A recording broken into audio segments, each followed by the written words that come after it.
Assalamualaikum warahmatullahi wabarakatuh. Perkenalkan kami dari kelompok 8 Statistik akan mempresentasikan mengenai materi penelitian, di mana kelompok 8 Statistik terdiri dari Wahdania, Anissa, Reski Ihza Amalia, dan Muhammad Fatah Dinul Haq.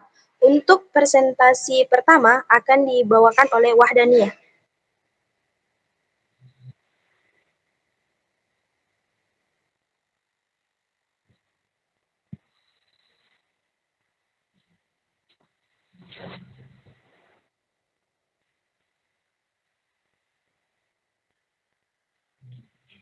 Pengertian penelitian menurut para ahli. Penelitian adalah merupakan suatu metode untuk menemukan kebenaran yang juga merupakan pemikiran kritis. Menurut Woody tahun 1970. Penelitian adalah pencarian atau sesuatu inquiry secara sistematis dengan penekanan bahwa pencarian ini dilakukan terhadap masalah-masalah yang dapat dipecahkan. Menurut Person tahun 1946, penelitian adalah suatu pencarian fakta menurut metode objektif yang jelas untuk menemukan hubungan antar fakta dan menghasilkan dalil atau hukum. Menurut Joh tahun 1949. Penelitian satu metode studi yang dilakukan seseorang melalui penyelidikan yang hati-hati dan sempurna terhadap suatu masalah, sehingga diperoleh pemecahan yang tepat terhadap masalah tersebut.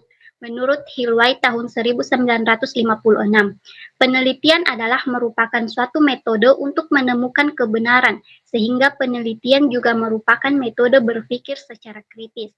Menurut Person tahun 1946, penelitian adalah terjemahan dari kata Inggris research. Kata research seperti berasal dari kata yang berarti kembali dan to search yang berarti mencari. Dengan demikian, arti sebenarnya dari research adalah mencari kembali menurut bahasa.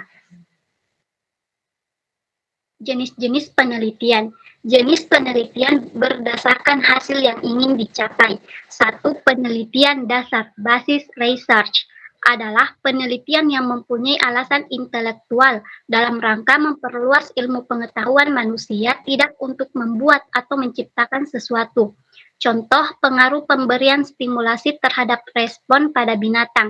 Hasil penelitian ini kemudian diterapkan pada manusia, misalnya pengaruh pemberian insentif terhadap perilaku kerja. Kedua, penelitian terapan adalah penelitian yang mempunyai alasan praktis, keinginan untuk mengetahui, bertujuan agar dapat melakukan sesuatu yang jauh lebih baik, lebih efektif, dan efisien. Contohnya pengaruh traktorisasi terhadap penerapan tenaga kerja. Yang kedua, pengaruh produktivitas tenaga kerja terhadap kepuasan kerja. Sekian dan terima kasih. Saya serahkan kepada saudari moderator.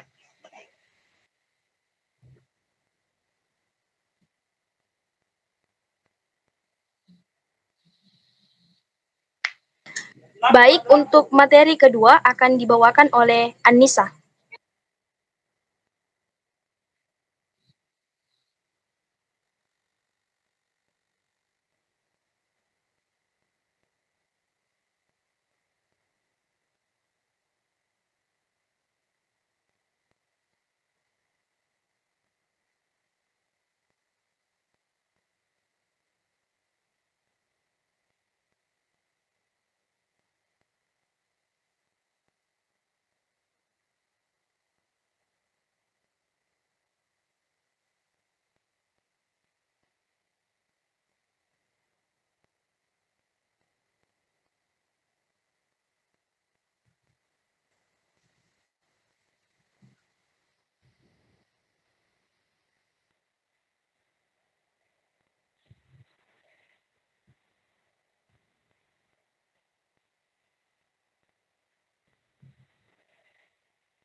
Baik, untuk materi ketiga akan dibacakan oleh saya sendiri. Jenis penelitian menurut data, yakni yang pertama, jenis kualitatif atau data berbentuk, kedua, jenis kuantitatif atau data berbentuk angka, ketiga, gabungan bentuk kalimat dan angka. Metodologi penelitian. Yang pertama, metode filosofi. Penelitian metode ini adalah suatu penelitian yang dilakukan melalui perenungan dan pemikiran yang mendalam, terarah, dan mendasar. Yang kedua, metode deskriptif. Prosedur pemecahan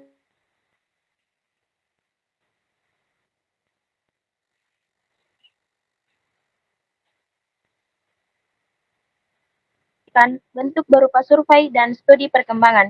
Ketiga, metode historis. Penelitian dengan menggunakan metode ini dalam pemecahan masalahnya menggunakan data-data masa lalu. Hasilnya untuk menganalisis kejadian sekarang atau dapat juga digunakan untuk memprediksi kejadian di masa akan datang. Keempat, metode eksperimen. Penelitian dengan menggunakan metode ini dalam pemecahan masalahnya adalah dengan cara mengungkapkan hubungan sebab akibat dua variabel atau lebih melalui percobaan yang cermat. Bentuk penelitiannya ada dua, yaitu eksperimen eksperimen eksploratif yang bertujuan untuk mempertajam masalah dan hipotesis. Yang kedua, eksperimen perkembangan yang bertujuan untuk membuktikan hipotesis guna membuat generalisasi umum. Baik, untuk materi terakhir akan dibacakan oleh Saudara Muhammad Fatah Dinul Haq. Baik, terima kasih. Saya akan membacakan konsep-konsep dasar penelitian. Satu, konsep. Konsep adalah suatu istilah, terdiri dari satu kata atau lebih yang menggambarkan suatu generalisasi terhadap gejala yang berlaku umum atau abstrak mengenai suatu fenomena yang dirumuskan atas dasar generalisasi dari sejumlah karakteristik kejadian, keadaan, kelompok, atau individu tertentu. Yang kedua adalah konstruk. Pengertian konstruk dan konsep adalah sama, yang membedakannya adalah konstruk diususkan pada sesuatu yang bisa diukur, ditimbang, dihitung, dan sebagainya. Yang ketiga, variabel. Variabel adalah konstruk yang sifat-sifatnya telah diberi angka atau kuantitatif, atau juga dapat diartikan variabel adalah konsep yang mempunyai bermacam-macam nilai. Berupa kuantitatif merupakan kuantitatif yang dapat berubah-ubah nilainya. Hipotesis. Hipotesis adalah pernyataan tentang suatu konsep yang perlu diuji kebenarannya, dan yang terakhir adalah pengukuran, atau suatu kegiatan yang dilakukan untuk menetapkan aturan pada objek atau peristiwa. Adapun tahap-tahap penelitian yang pertama yaitu memilih masalah atau topik penelitian, yang kedua studi pendahuluan, yang ketiga cara merumuskan masalah, yang keempat menentukan teori, yang kelima cara merumuskan hipotesis, yang keenam memilih pendekatan penelitian, yang ketujuh operasionalisasi konsep penelitian, yang kedelapan mengumpulkan data, yang kesembilan pengolahan data, yang ke-10 analisis dan interpretasi data, dan yang terakhir adalah membuat generalisasi dan kesimpulan. Saya kembalikan kepada moderator. Baik, itulah tadi presentasi dari kelompok kami, kelompok 8 statistik. Satu kata dari kelompok kami, obat terbaik dari segala kesulitan adalah kesabaran. Dan jangan lupa di like, comment, and subscribe di channel YouTube yang kami bagikan nanti. Sekian, Assalamualaikum warahmatullahi wabarakatuh. Waalaikumsalam warahmatullahi wabarakatuh.